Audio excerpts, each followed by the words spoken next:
반갑습니다. 하루마감 인사드립니다.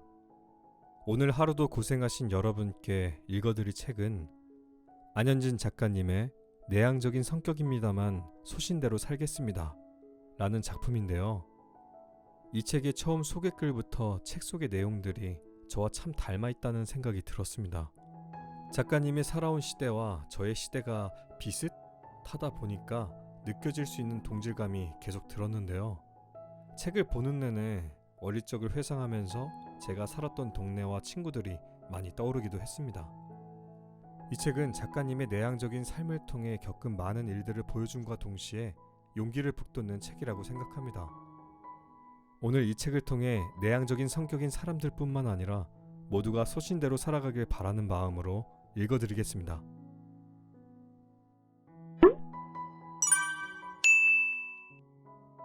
내향적인 성격입니다만 소신대로 살겠습니다. 저자 안현진. 나는 아이입니다. 아이야 이야? MBTI 성격 유형 하나로 나와 잘 맞는 사람인지 나와 반대 성향인지 초기 파악이 가능하다. 16가지로 나뉜 성격 유형이 잘 맞는 편이어서 놀랄 때가 많다. 특히 내향형, 외향형을 구분하는 I와 E가 첫 구분에 들어간다. I는 내향성이 두드러진 사람이다. I인 사람과 대화를 나누면 척척 통할 때가 많다. 가장 친한 친구와는 MBTI도 같다. 내향적, 외향적이란 표현은 어른이 된 뒤에야 알고 사용하기 시작했다. 성격 테스트를 하면 항상 내향성이 높게 나왔다. 주목받기보다 군중 속에 있는 게 마음 편한 사람. 존재감이 드러나기보단 있는 듯 없는 듯 조용한 사람이 나였다. 성격은 어느 것이 더 좋다고 말할 수 있는 게 아닌데 학창시절엔 큰 고민이었다. 외향적으로 바뀌고 싶을 만큼 스트레스였다. 적극적이고 친화력 좋은 사람이 리더가 되고 성공한다는 사회적 분위기도 한몫했다. 1997년 IMF가 터진 뒤 아빠가 다니던 철강 회사도 부도가 났다. 사원 아파트에서 살다가 초등학교 1학년을 끝마치지 못하고 이사를 했다. 첫째의 특혜로 방을 먼저 고를 선택권이 주어졌다. 마주보고 있는 두 방을 오가며 고민하다 조금 더 넓은 방을 골랐다. 처음으로 내 방이 생겼다. 지역도 사는 곳도 하루아침에 달라졌지만 새로 이사 온 집이 좋았다. 다음날 엄마 손을 잡고 앞으로 다니게 될 학교에 갔다. 집에서 15분 거리에 있었다. 첫날은 함께 갔지만 다음날부터는 혼자 등교해야 했다. 주위에 큰 건물이 뭐가 있는지 어떤 가게가 있는지 익히며 학교에 도착했다. 집과 학교는 달랐다. 들뜬 마음이 가라앉고 빨리 돌아가고 싶다는 생각만 들었다. 봄방학 하기 3일 전이었다. 선생님은 나를 간단하게 소개한 뒤 빈자리에 앉혔다. 미술 시간이었다. 옆 친구의 크레파스와 스케치북을 빌려 그림을 그렸다. 노란색 크레파스로 밑그림을 그리는데 같은 조에 앉아있던 남자아이가 말했다. 살색으로 그려야 하는데? 그 말에 나도 모르게 눈물이 찔끔 났다. 선생님, 민수가 새로운 친구 올렸어요. 아니, 나는 그냥 노란색으로 먼저 그리길래 알려준 것 뿐인데.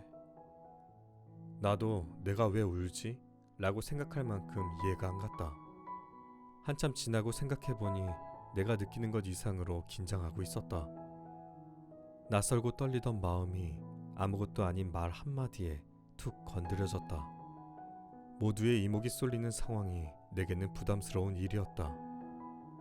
영화나 드라마에서 전학해오는 장면이 나오면 그날의 기억이 떠오른다. 미술 시간이 끝난 뒤 몇몇 아이들이 말을 걸어왔다. 그제야 긴장이 조금씩 풀렸다. 학교에서 집으로 가는 마음과 발걸음이 한결 가벼워졌다.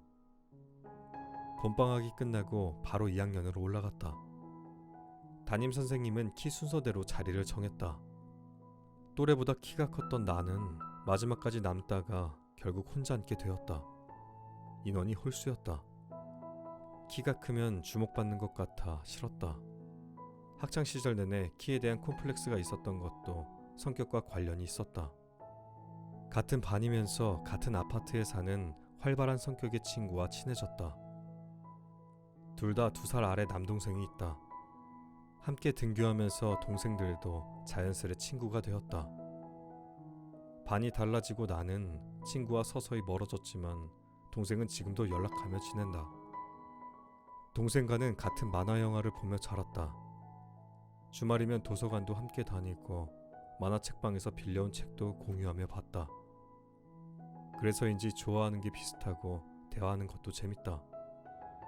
하지만 동생은 나와 비슷한 듯 달랐다. 큰 댁에서 제사 지낼 때 한 번씩 보는 친척 어른들이 어려웠다. 묻는 말에 쭈뼛쭈뼛 대답만 했다. 동생은 질문도 하고 농담도 하며 웃었다. 어른이 된 지금도 가끔 친정에 내려오면 먼저 찾아뵙고 안부를 묻는다. 그런 동생이 신기하기만 하다. 머리 스타일을 바꾸면 기분 전환이 된다. 결혼 전까지만 해도 1년에 2번은 파마하고 풀기를 반복했다. 그렇게 자주 가면서도 매번 미용실 가기 전까지 갈까 말까 망설인다. 어릴 땐 엄마가 미용실 갈 때 따라갔다가 얼떨결에 머리를 했다. 중고등학생 때는 단골집만 다녔다. 대학생이 되고 사회인이 되면서 이곳저곳 여러 군데 미용실을 다니게 되었다. 어느 곳을 가느냐에 따라 스타일의 차이가 느껴졌다. 가격도 중요했다.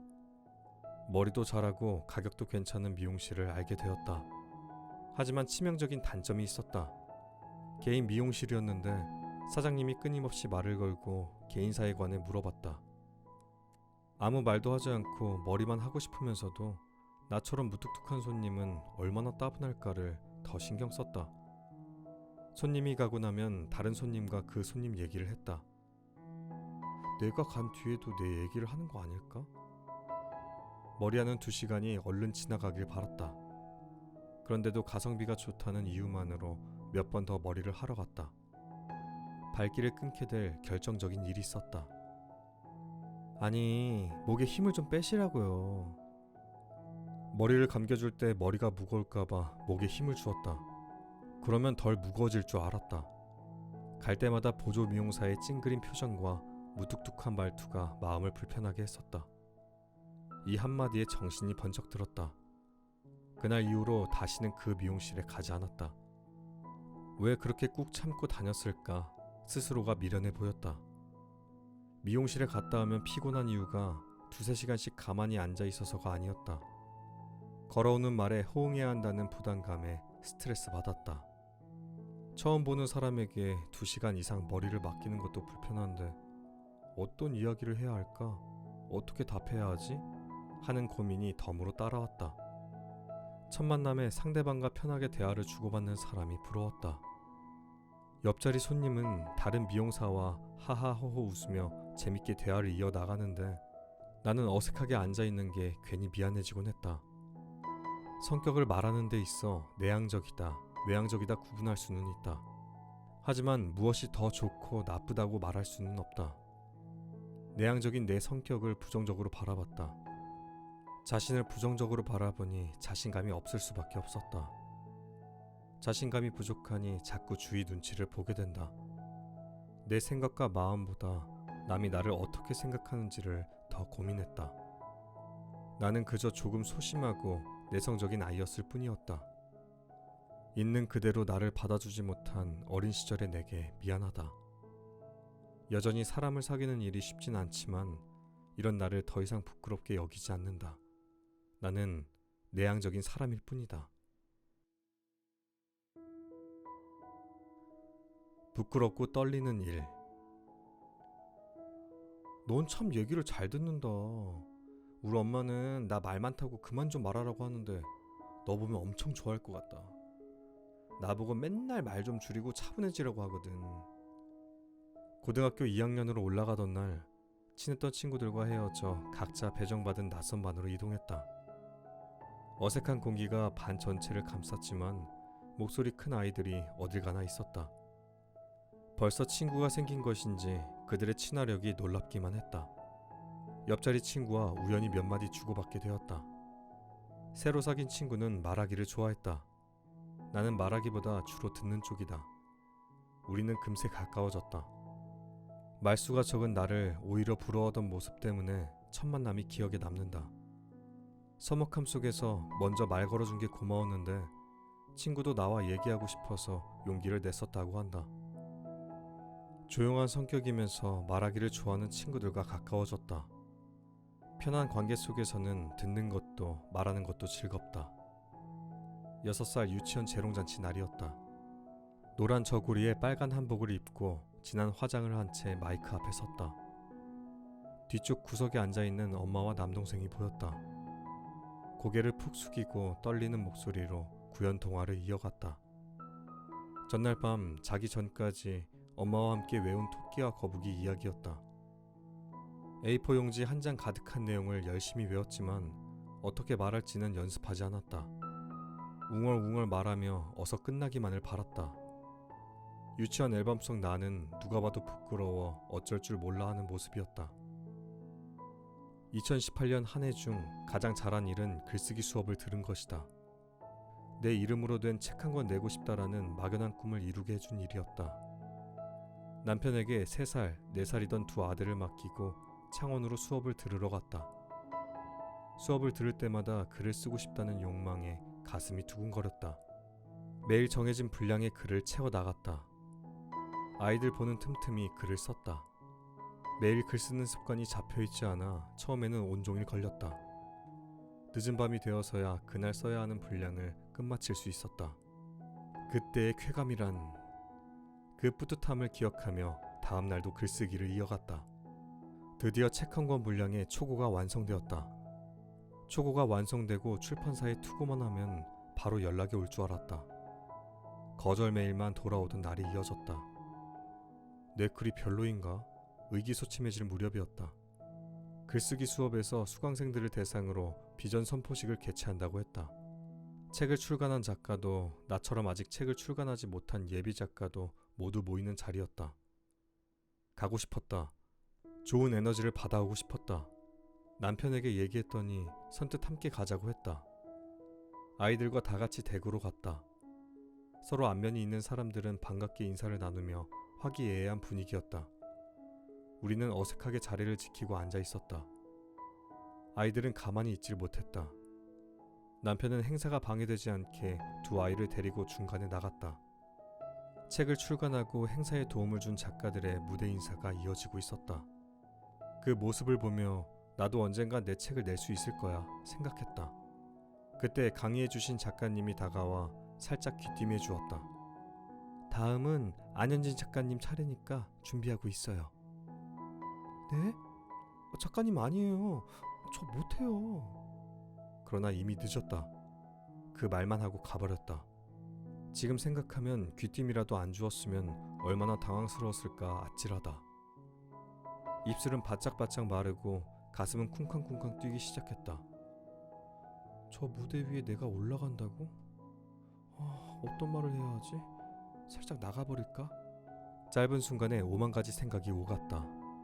그 사이 간단한 내 소개와 함께 이름이 불렸다. 나도 모르겠다. 자리에 일어서서 하얀 스포트라이트가 비치는 무대 위로 올라섰다. 50여 명이 넘는 사람들 앞에서, 그것도 모두가 나를 바라보는 무대에서 말하는 것은 처음이었다. 떨리는 마음을 가라앉히고 머릿속에 떠다니는 말을 천천히 이어나갔다. 의외로 차분하게 말이 나왔다. 조명 때문에 앉아있는 사람들의 얼굴이 잘 보이지 않았다. 하지만 느낄 수 있었다. 사람들이 내게 보내주는 따뜻한 시선과 응원의 마음이 전해져 왔다. 5분도 안 되는 시간이었지만 떨림은 한동안 가시질 않았다. 행사가 끝나고 집에 돌아온 뒤에도 그 여운이 오래갔다. 먼저 인사하며 응원한다고 말해주는 사람도 있었다. 생각했던 것보다 더 큰 에너지를 받고 왔던 날이었다. 준비되지 않은 채 무대에 올라갔지만 어떤 이야기라도 할 수 있었던 건 평소 써왔던 글쓰기 덕분이다. 글을 쓰면서 정리된 생각이 말로 나왔다. 뛰쳐나가고 싶을 만큼 떨리는 일이었다. 하지만 도망가지 않았다. 있는 용기 없는 용기 쥐어짜내 올라섰던 그 짧은 순간을 잊지 못한다. 스스로에게도 큰 힘이 되었다. 천하의 부끄럼쟁이인 나도 무대 위에서 말할 수 있구나. 의외로 논리정연하게 말할 수 있는 사람이구나. 내게 큰 경험을 안겨준 하루였다. 처음 온라인 독서 모임에 참여했을 때도 그랬다. 일주일에 한 권 지정 도서를 읽고 줌으로 책에 관한 이야기를 나누었다. 노트북 화면에 내 얼굴이 뜨며 돌아가며 말하는데 그것마저도 떨렸다. 모임 시간이 다가오면 가슴이 뛰었다. 오늘은 건너뛸까? 하는 마음이 매주 일었다. 누가 독서 모임 하라고 등 떠민 것도 아닌데 모임 시작 전에 해, 마라 혼자만의 싸움을 이어갔다. 그날 이야기할 내용을 A4 용지 한 장에 쭉 써내려갔다. 쓰면서 생각을 정리하고 읽어보면서 말하는 연습을 했다. 회를 거듭할수록 사람들의 참여도는 점점 낮아졌지만 끝까지 함께했다. 시작한 일을 끝까지 해내겠다는 성취감이 들었다. 무엇보다 두려워하는 일을 조금이라도 깨고 나오려 노력하는 내가 좋았다. 이때의 경험이 해보지 않은 일에 도전할 때 넌 할 수 있어. 일단 시작하면 잘 해낼 거야. 자기 믿음을 심어주었다. 누구에게나 두렵고 떨리는 일이 있다. 그 일을 마주하게 되었을 때 피하지 말고 조그만 용기를 내본다면 어떨까? 그 용기는 배가 되어 내게 경험으로 되돌아온다. 여전히 부끄러움을 많이 타고 낯선 이들 앞에서 말하는 것이 어렵지만 피하지 않는다. 조금만 더 힘을 내어보기로 한다. 그리고 내가 할 수 있는 준비를 한다. 망설여지고 두려운 일에 약간의 용기와 미리 준비하는 마음만 있으면 어떤 일이든 해나갈 수 있다고 그간의 경험이 내게 말해준다. 만화책방에 처음 발을 들여놓다. 어릴 적 집에 책이 많지 않았다. 정체 모를 아빠의 두꺼운 한자책, 엄마의 요리책만이 전집으로 꽂혀 있었다. 심심하면 요리책을 꺼내봤다. 책 속의 음식이 먹음직스러워 보였다. 8살, 집에 있던 책 중 기억나는 것은 아빠가 사온 삼강오륜이다. 흑백의 중국풍 그림체, 재미보다 교훈이 강한 책이었다. 유리책 다음으로 이 책을 자주 들춰봤다. 만화와 글이 섞여 있었는데 글보다 만화 위주로 봤다. 부부, 부모와 자식, 임금과 신하, 어른과 어린이, 친구 사이의 도리에 관한 이야기다. 부모님에게 효도하고 어른 말씀 잘 듣는 아이가 되어야겠다고 저절로 생각하게 되는 내용이었다. 처음 만화책방에 가본 것은 10살 때였다. 아파트 상가에 묵향이라는 만화책 가게가 생겼다. 친구가 회원 가입만 하면 공짜로 책을 볼 수 있다고 했다. 학교 마치면 친구와 책방에 갔다. 읽고 싶은 만화책을 몇 권 뽑아 책상에 앉아 있었다. 3일째 되었을 때 계산대에 앉아있던 아저씨가 말했다. 학생들, 돈 내고 책 봐야지. 아저씨 말에 얼굴이 화끈거렸다. 그럼 여태까지 돈 내고 봐야 하는 책을 그냥 봤다는 말이야? 돈을 주고 책을 빌려본다는 개념을 모를 때였다. 만화책과 비디오 대여점이 여기저기 들어섰다. 우리 집 근처에만도 3곳이나 있었다. 학교 마치고 돌아올 때마다 책방에 들렀다. 전날 빌린 책을 반납하고 다시 빌려오는 길이 두근거렸다. 일요일마다 아빠는 조기축구에 갔다. 가면 맛있는 것도 많고 우리와 동갑내기 친구도 있다며 자주 데려갔었다. 오전 일찍 가서 오후 늦게서야 집에 왔다. 주로 학교 운동장이었다. 친구가 있으면 같이 놀았지만 대부분 남동생과 둘이서 시간을 보냈다. 우리가 놀거리를 찾아야 했다. 가방에 수첩이나 그림 그릴 종이, 색연필, 책을 챙겨갔다. 축구가 끝날 때까지 기다리는 게 지루했다. 그러면서도 따라 나섰다. 동생이랑 내일은 또 뭐 하면서 시간 보내지? 생각하다가 만화책을 빌려가기로 했다. 아빠가 경기를 뛰는 동안 우리는 운동장과 떨어진 조용한 곳으로 갔다. 그네에 앉아 만화책을 돌려가며 읽었다. 흥미로운 전개에 시간 가는 줄 몰랐다. 아저씨들의 말소리, 웃음소리, 호루라기 소리가 멀리서 들려왔다. 가까이에선 종이책 넘어가는 소리, 동생이 킬킬 웃는 소리만 들렸다. 만화책 왕창 빌려서 읽는 재미를 알게 된 순간이었다. 30분이면 가는 할머니 댁이 명정 귀성길엔 2시간 넘게 걸렸다. 동생과 차 안에서 읽을 만화책을 미리 물색했다. 누나, 밑에 동네 가서 빌리자. 이사한 지 얼마 안 됐을 때 동생과 도서 가는 길에 발견한 책방이 있었다. 우리가 가본 대여점 중에서 가장 넓었다. 부자들이 많이 산다는 아랫동네는 고급 빌라와 주택이 많았다. 조용하고 평온해 보이는 동네였다. 책 종류도 다양하고 같은 책이 두세 권씩 꽂혀 있었다. 같이 봐야 하니 둘 다 안 본 책이어야 했다. 동생이 가리킨 책은 데스노트 작가들의 다음 책인 바쿠만이었다. 가벼운 마음으로 빌렸는데 한 권 읽고 바로 팬이 되었다. 바쿠만은 만화가를 꿈꾸는 고교생들의 성장기를 그린 만화다. 그림 천재 마시로 모리타카와 문학 천재 타카기 아키토가 의기투합해 일본 최고 만화 잡지사 점프의 연재를 따내는 이야기다. 모리타카는 그림은 잘 그리지만 만화를 제대로 그려본 적이 없다. 만화가였던 삼촌의 작업실에서 두 친구는 점점 인기 만화가로 성장해 간다. 주인공이 성장해 가는 모습을 함께 응원했다. 동생과 공통 분모였던 바쿠만은 우리의 추억이자 재미난 이야깃거리였다. 시대가 변하면서 도서 대여점이 하나둘 사라져가고 지금은 찾아보기가 어렵다. 종이책은 없어지지 않는다고 해도 종이로 된 만화책은 점점 시대 뒤편으로 사라지고 있다. 웹툰이 등장하면서부터다. 20년 가까이 그 자리에 머물러 있던 가게마저 문을 닫았다. 만화책과 보냈던 추억도 함께 묻히는 것 같았다. 만화책방을 드나들면서 만화책만 읽은 건 아니었다. 책방에 있는 소설책에도 자연스레 눈길이 갔다. 처음 시작은 만화책이었지만 중학생이 되면서 만화책과 함께 소설책도 빌려 읽기 시작했다.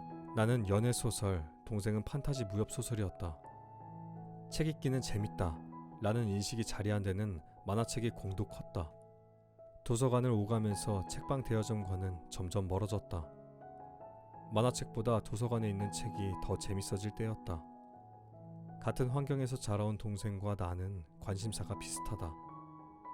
어릴 적 이야기할 때면 만화와 만화책이 빠지지 않는다. 동생은 문예창작과에 가고 싶어 했다. 가족의 반대로 경영학과에 진학했지만 국어 국문학 수업도 듣고 서울을 오가며 글쓰기 학원도 다녔다. 자신이 하고 싶은 일을 쫓아가더니 지금은 작가가 되었다. 바쿠만의 주인공의 삼촌 이야기가 나온다. 삼촌은 만화가로서 전성기도 있었지만 일이 잘 풀리지 않을 때도 좋아하는 만화를 계속 그려나갔다. 최선을 다했다. 동생이 지금 그렇게 살고 있다. 만화책은 책에 관심을 불러일으켰다. 만화책만 읽는 시기를 지나니 다른 책으로 관심이 옮겨갔다. 만약 학창시절 엄마가 동생과 내게 책 좀 읽어라 닥달했더라면 자연스레 책과 멀어졌을 수도 있다. 만화책의 자리를 웹툰이 차지했지만 여전히 책으로 보는 만화가 좋다. 책방에서 책장을 둘러보다 우아하며 작게 탄성을 터뜨릴 때가 있다. 언제 나올까 기다리던 다음 권이 눈에 띄었을 때다. 황급히 뽑아들고 빌려오는 길의 마음은 크리스마스를 기다리는 마음과 닮아 있었다. 학창시절과 함께한 만화책은 책에 대한 순수한 재미를 알게 해준 존재다. 가끔 그 시절이 생각나고 그리운 이유도 순수하게 무언가를 좋아하던 내가 그리워서이기도 하다. 책을 좋아하는 어른으로 자란 데는 만화책의 지분도 크다.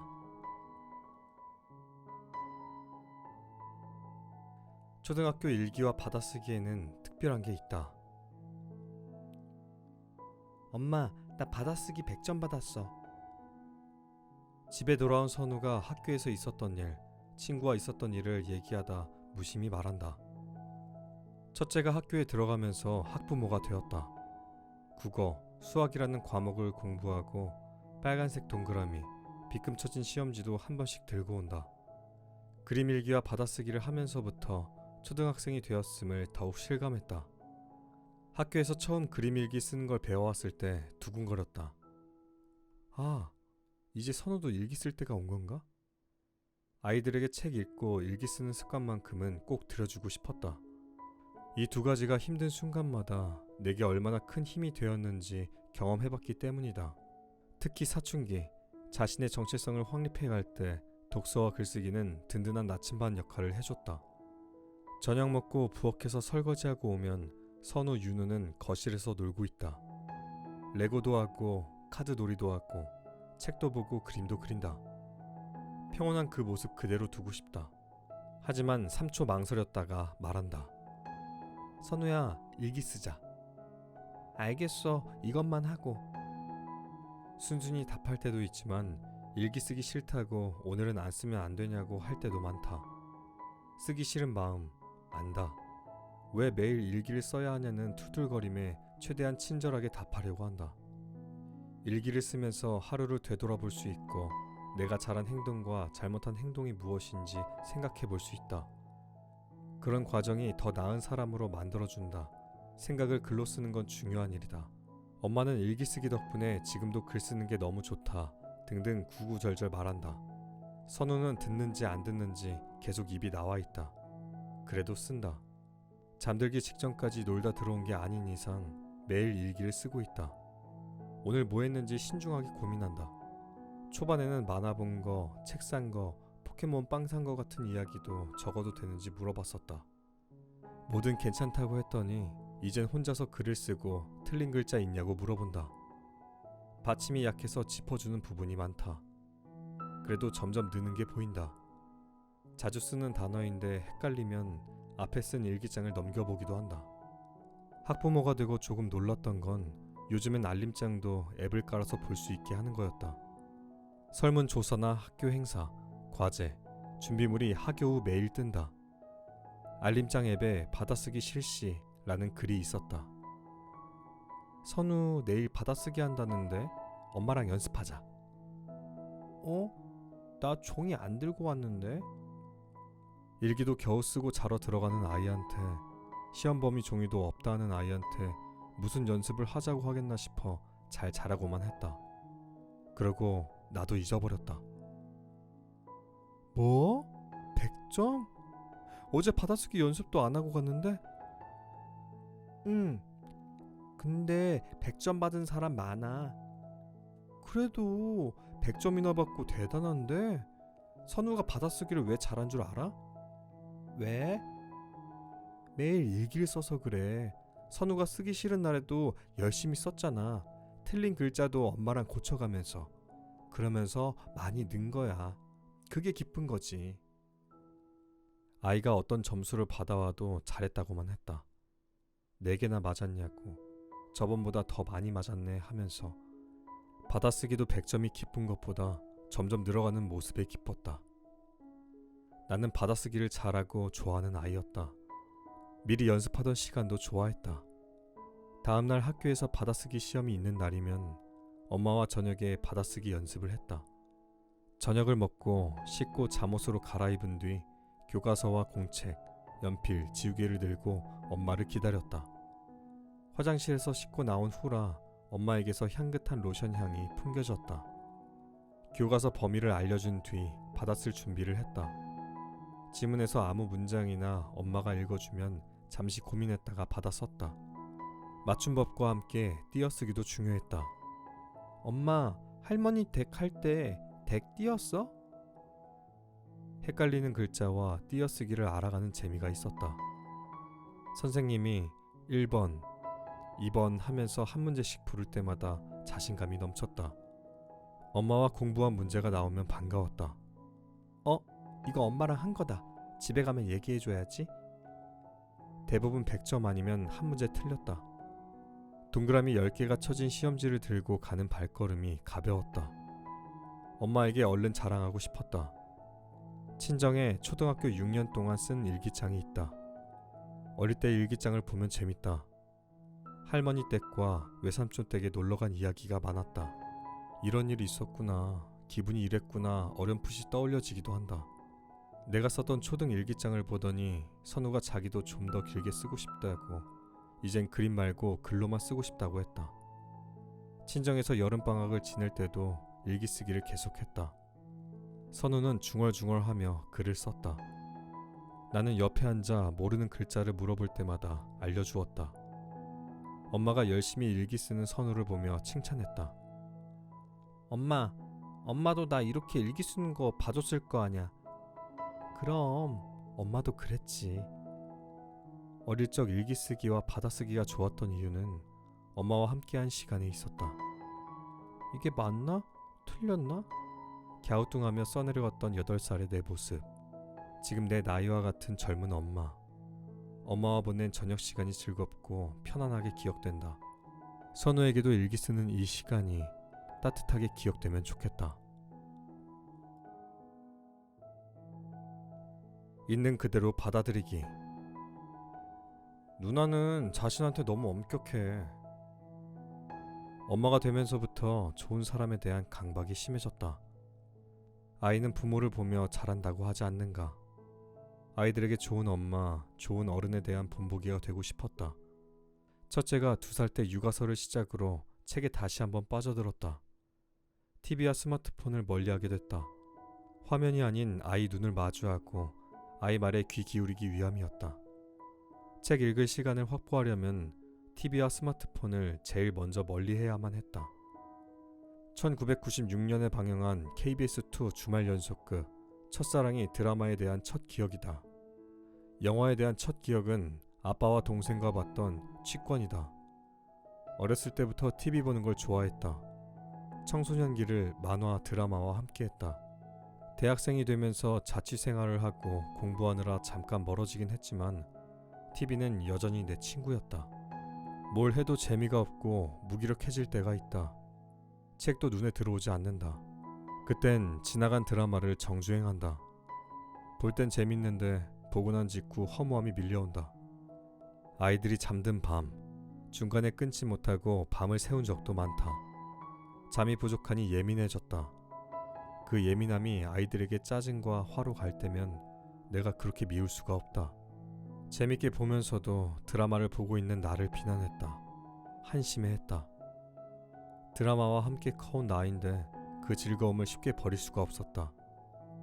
이런 나를 보며 동생은 자신에게 엄격한 잣대를 갖다 댄다고, 그럴 필요 없다고, 인풋 쌓는다 생각하라고 했다. 그 말을 들으니 마음이 한결 편해졌다. 드라마는 책으로 치자면 소설이다. 흥미로운 이야기에 끌릴 수밖에 없다. 드라마를 좋아하는 나를 인정받고 받아들이기로 했다. 보고 싶은 게 있으면 그날 할 일을 다 끝낼 때 나에게 주는 보상으로 바꿨다. 오늘 분량의 글을 다 썼거나 집안일을 마무리했거나 아이들이 모두 잘 때 본다. 더 이상 죄책감 느끼지 않는다. 나를 기분 좋게 하는 일 중 하나일 뿐이다. 중학교 2학년 때 처음으로 핸드폰이 생겼다. 친구와 문자하고 전화도 할 수 있는 신세계였다. 물건에 대한 애착이 크다. 연필, 지우개 같은 작은 물건도 잘 챙긴다. 핸드폰은 항상 들고 다니며 쓰는 물건이라 다른 물건에 비해 더 애착이 갔다. 디자인이나 색상에 관심 없는 사람도 많다. 하지만 나는 꼭 원하는 디자인과 색상이어야 했다. 그래야 애정을 가지고 오래 썼다. 어른이 되어서도 마찬가지였다. 2011년 대학생 때 처음 스마트폰으로 바꿨다. 예쁜 디자인에 보자마자 마음을 빼앗긴 핸드폰이 있었다. 주위에서 스마트폰 기능도 제대로 못하고 예쁜 게 다라고 말렸다. 결국 다른 제품을 샀다. 시간이 지나서 그때 못 써본 핸드폰을 기어코 쓰고야 만다. 나온 지 6년 된 거라도 그게 내 마음에 든다면 나중에라도 쓰게 됐다. 스마트폰을 쓰지 않을 때도 관련 기사나 리뷰를 관심 있게 챙겨봤다. 내가 쓰지 않더라도 살 일이 없더라도 이 제품은 이런 기능이 있구나 보는 재미가 있었다. 그게 뭐라고, 그냥 써. 요새 스마트폰 안 쓰는 사람이 어딨어. 마음은 스마트폰과 멀어지길 바랐지만 관심은 뚝 떼어놓지 못했다. 나는 왜 이럴까? 스마트폰 대신에 책과 아이 눈을 바라보기로 했잖아. 사지도 않을 거 리뷰는 왜 보고 있는 거야? 나는 핸드폰에 관심이 많은 사람이었다. 내가 관심 있는 요소를 스마트폰이라는 이유만으로 배제하려고 했다. 그건 나를 배제하는 것과 같았다. 스마트폰의 영향에서 벗어나고 싶은 것과 별개로 관심 있는 것을 분리하고 받아들이기로 했다. TV와 스마트폰은 양날의 검처럼 긍정적인 면과 부정적인 면이 공존한다. 부정적인 면은 최소화하고 긍정적인 면을 최대한 가져오려고 한다. 지금은 마음에 쏙 드는 핸드폰을 쓰고 있다. 셋째를 낳기 10일 전 생일날 아침에 택배가 왔다. 남편이 생일 선물이자 셋째 임신 축하 선물이라고 했다. 작은 박스를 열어보고는 소리를 질렀다. 지금 이 상황은 갖고 싶어서 몇 달을 영상으로만 보던 바로 그 첫 장면이었다. 갖고 싶은 거 없냐고 물을 때마다 없다고 했다. 그러면서도 혼자 심각한 내적 갈등을 벌이고 있었다. 이번에 새로 나온 핸드폰이 내가 딱 원하는 디자인과 크기였다. 문제는 최신 스마트폰이라는 것이다. 가뜩이나 스마트폰과 멀어지려고 애쓰는 중인데 최신 스마트폰이라니 안 될 말이었다. 차라리 나온 지 몇 년 된 핸드폰이었으면 좋았을 텐데. 유튜브에서 개봉기 영상을 찾아보며 갖고 싶은 욕구를 누르고 있었다. 이런 내 모습을 남편도 모를 리 없었다. 24개월 할부로 사면 되지 할 때도 무슨 24개월 할부냐면서 필요 없다고 그냥 보는 것 뿐이라고 했었다. 이렇게 깜짝 선물로 받을 줄은 몰랐다. 돈이 어디 있어서 이걸 샀냐고, 정말 24개월 할부 끄는 거 아니냐고 했더니 아니라고만 한다. 이거 사줄 돈은 있다며 더 묻지 말라고 했다. 그래서 더 묻지 않았다. 한참 지나서야 6개월 할부로 샀다는 걸 알았다.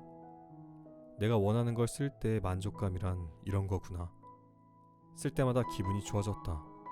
우연인지도 모르지만 생일을 기점으로 셋째 순산, 이달의 블로그, 네이버 인플루언서, 브런치 통과까지 좋은 일이 연이어 일어났다. 2년이 지난 지금도 그때 받은 핸드폰으로 아이들 사진을 찍고 일상을 기록하고 있다. 있는 그대로의 나를 받아들인다는 것은 나를 긍정하냐 부정하냐는 이야기와 같았다. 내가 바라는 자아상과 내 모습이 다를지라도 나를 인정하고 받아들이면 좋은 방향으로 나아가게 된다. 반대로 내가 바라는 모습과 다르다 해서 부정한다면 나를 사랑할 수 없다. 드라마와 스마트폰 문제에서 방황하며 느낀 점이다.